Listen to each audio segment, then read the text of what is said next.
안녕하세요. 세상 만사 이런저런 별일이 많다지만 저 같은 경우도 있을까 싶어서 이렇게 사연 보내봅니다. 막상 정말 어떤 말부터 시작해야 될지 모르겠네요. 일단 먼저 제 이야기하자면 저는 올해 30대 초반의 남자입니다. 제 나이대의 남자가 그렇듯 저도 정말 진지하게 결혼하고 싶었고 그렇게 결혼 전제로 만나던 여자 있었습니다. 그녀 친구의 소개받아서 만났던 여자였고 그 여자친구와 3년 정도 연애했습니다. 3년의 연애 기간 동안 사귀면서 초반에는 순탄하지만 않았는데 연애하는 동안에 한 번 헤어진 적도 있었습니다. 여친이 저를 만날 때 취준생이었죠. 취업을 정말 하고 싶어 했으나 그때마다 낙방하여 1년 동안의 기간 동안 히스테리가 너무 심하였습니다. 자신이 낙방하여 화가 나는 부분에 대한 것들 저에게 화내고 욕성하며 풀었거든요. 저도 처음에 어느 정도 이해하고 받아줬습니다. 오죽하면 낙방하는 날만 되면 제가 눈치 너무 보고 있던 게 느껴졌는지 여친이 저한테 우리 그냥 잠시 동안 서로 각자의 시간 좀 가져보자며 저랑 어울릴 시간 동안 지금 일에 집중해서 취업부터 해야 할 것 같다며 서로 그렇게 헤어졌었습니다. 그만큼 여친이 성격이 좀 있는 편이었습니다. 그렇게 여친과 헤어진 지 얼마 지나지 않아 여친이 대기업에 취직하게 되었고 취직하자마자 저한테 연락 와서 그동안 자기 때문에 정말 미안했다며 밥 한번 같이 먹고 싶다라는 말에 다시 만나게 되었습니다. 그리고 취직한 이후로 2년의 기간 동안 사실 별 문제 없었습니다. 여전히 여친의 성격적인 부분으로 인해 문제가 좀 있었으나 본인이 취업하면서 자존감을 회복했는지 화가 나면 여전히 성격이 나오긴 했지만 웬만해서는 화를 내지는 않더라고요. 저희의 연애는 20대 후반부터 시작해서 30대로 이어지자 양가 부모님께서도 이제 다 알고 계셨고 슬슬 여친 집에서 결혼할 나이인데 왜 인사 오지 않느냐며 말하셨다고 하더군요. 제가 아직 능력이 부족해서 집을 살 형편이 안 되어 말 못 꺼냈다고 말하니 여친이 저보고 사회초년생 주제에 무슨 집이냐며 다 늙어서 결혼할 거야 라는 말에 저도 납득하고 인사드리러 갔습니다. 그런데 처음 보자마자 장인어른은 자신의 재산은 다 필요가 없다며 무남동녀 외동딸이라 어차피 줄 데가 없으니 결혼할 때 작가로 가지고 있는 아파트가 있는데 거기서 일단 살라고 하시더군요. 장인어른은 대기업 회사원으로서 일하시다 은퇴하시고 고문으로 일하고 계신다고 들었습니다. 재산이 그렇게 막 부자까지 아니더라도 집은 2채 정도 가지고 계신다고 하더군요. 그리고 장모님은 평생을 전업주부로 사셨다고 들었습니다. 사실 저희 집 형편은 아내 집에 비해서 그렇게 넉넉한 편이 아니라서 제가 결혼하는 비용도 겨우 마련할 정도였죠. 집에 손을 벌리거나 그런 기대는 할 수조차 없었거든요. 아버지께서 하시던 일이 잘 안 되셔서 빚만 내셨고 제가 월급 받은 돈으로라도 도와드리려고 하자 이 돈마저 주면 너는 결혼 어떻게 할 거냐며 오히려 부모인 내가 도와주지는 못해도 너 돈만큼은 너가 결혼하는데 쓸 수 있도록 모으라며 말하셨습니다. 그렇게 모은 돈 1억에 아버지가 그래도 결혼한다고 모으신 돈 3천만 원 주셨습니다. 그렇게 저희는 결혼을 하기로 했습니다. 결혼이 생각보다 참 복잡하고 힘들더군요. 아내와 저는 결혼 예식장부터 예물 신혼여행까지 많이 다니며 알아보는 과정 중에 의견 차이로 사소한 다툼이 좀 많았습니다. 순간 결혼식 준비하다가 헤어진다는 커플들이 이해가 되더라고요. 저는 최대한 아껴서 미래를 준비하려는 저와 다르게 한 번뿐인데 최대한 성대하게 하고 싶은 아내 때문에 정말 많이 싸웠습니다. 그래도 어찌어찌 이야기 진행하여 결혼식 전날 자기는 친구들이랑 결혼 전에 밥도 사주고 놀고 오겠다고 말하며 저보고는 총각 파티 하러 가라고 하더군요. 알겠다 하고 갔지만 저희 친구들도 제대로 노는 친구들이 없었기에 그냥 적당히 1차 식사 2차 호프집에서 간단히 술 한잔하고 자정이 되기 전에 집에 들어왔습니다. 그리고 아내에게 전화를 걸어보니 전화를 안 받더군요.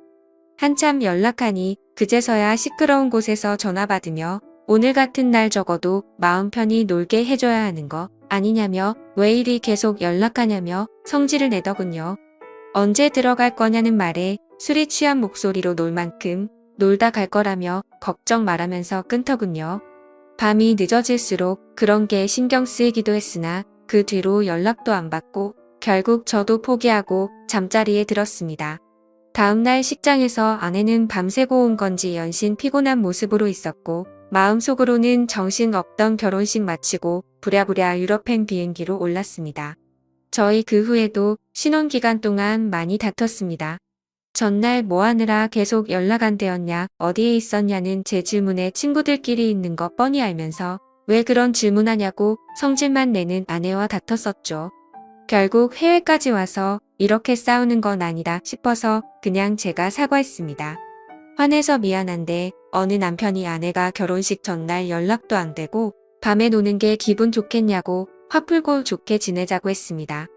남은 기간은 나쁘지 않게 보냈고요. 그렇게 신혼여행 마치고 돌아왔는데 아내가 갑자기 임신이라더군요. 저는 그때부터 기뻐하는 마음커녕 계속 불길한 생각이 들더군요. 정말 내 아이가 맞는 걸까라는 생각이 계속 들었습니다.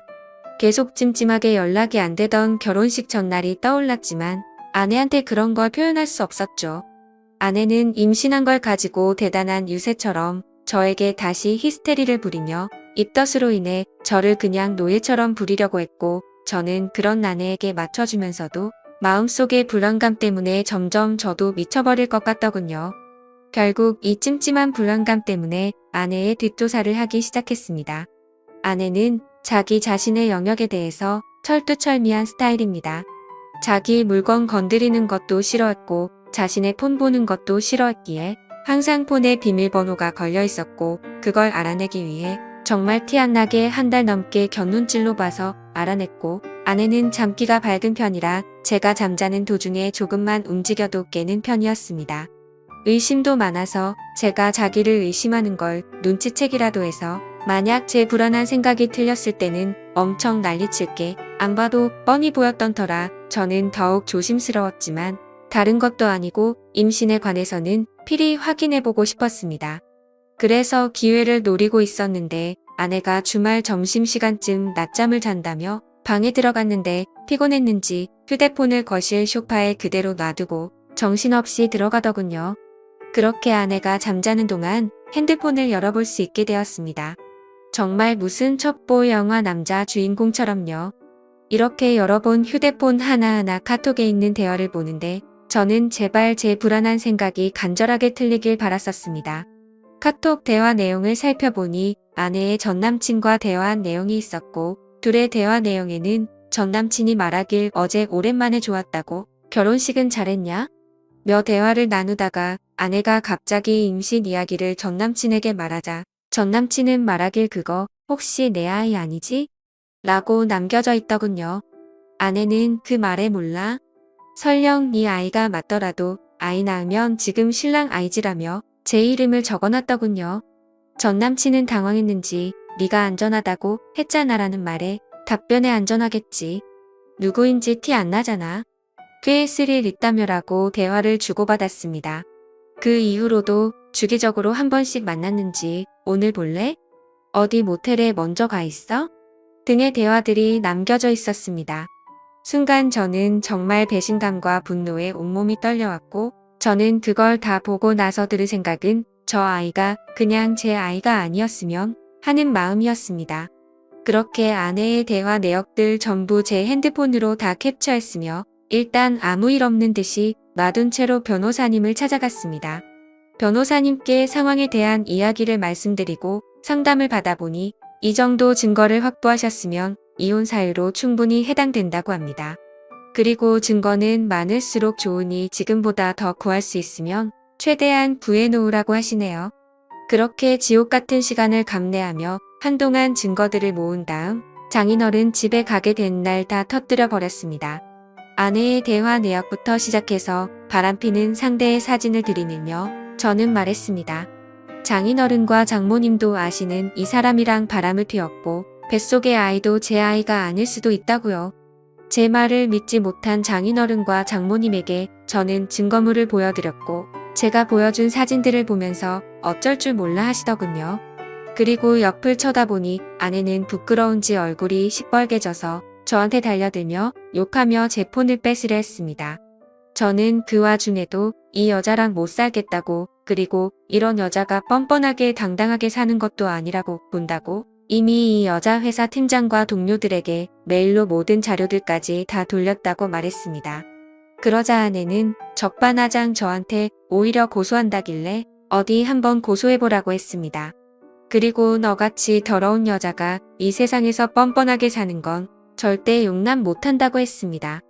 장인어른이 그래서 이렇게까지 상황을 벌린 건 이혼하고 싶다는 거냐고 묻길래 장인어른 같으면 저 뱃속의 자식이 내 아이인지 아닌지도 모르는 자식 키우면서 히스테리나 부리는 여자 데리고 살 자신 있냐고 되물었습니다. 아무 말도 못하고 있는 장인어른에게 저는 말했습니다. 장인어른의 따님이 전 남친과 나눴던 카톡 대화 내역 다시 떠올려 보세요. 저는 그 카톡의 더러운 대화 내역들 생각만 해도 아주 치가 떨립니다. 그리고 그 대화 내역 증거 모으는 동안 피를 토하는 심정으로 참았었고요. 장인은 미안하다며 저에게 할 말이 없다고 하더군요. 그렇게 장인어른 집에서 나와 집으로 돌아오는데 눈물이 계속 흘러내렸습니다. 속은 시원했지만 그동안 이 여자를 사랑했던 제 자신이 너무 한심하고 밉더군요. 그렇게 저희는 이혼 절차에 들어갔고 위자료와 상간남 위자료까지 다 받았습니다. 그 여자 다니던 회사 자기 손으로 자진해서 나갔다고 하더군요. 이미 회사 쪽도 다 알려져서 다닐 수도 없었겠지만요. 그 후 아이를 출산했다고 장모님께 연락 왔길래 친자 확인을 해보고 만약 맞다면 양육비 부분에 대해서 다시 연락 준다고 하네요. 전화 끊는 순간 제 아이였을 거라 생각하고 아내에게 노예처럼 살며 사다 바친 음식들이나 제 생활들이 어렴풋이 떠오르더군요. 아무튼 그렇게 아이의 머리카락을 채취하여 저와의 친자 관계를 확인하였습니다. 며칠 후 친자 검사 결과서를 보고 한참 어이없이 웃었습니다. 제 아이가 아니었던 거죠. 저는 그래도 한때 사랑했던 그 여자에게 문자로 말했습니다. 이제 전남친이라는 자식에게 찾아가서 돈 달라고 하라고. 이제 2번 다시는 나 찾지도 연락할 생각도 하지 말라고 욕을 잔뜩 적어서 보냈습니다. 그렇게 시간이 흘러 그 일이 있었던 지도 벌써 3년이 지났네요. 요즘 유튜브 채널에서 여러 가지 사연들을 보면서도 문득 그때 생각이 들어서 감정이입이 제대로 되더라고요. 결론적으로는 그 이후로 결혼 안 하고 살아가는 게 잘하고 있는 것 같다는 생각이 드네요. 지금까지 제 사연을 들어주셔서 감사드려요.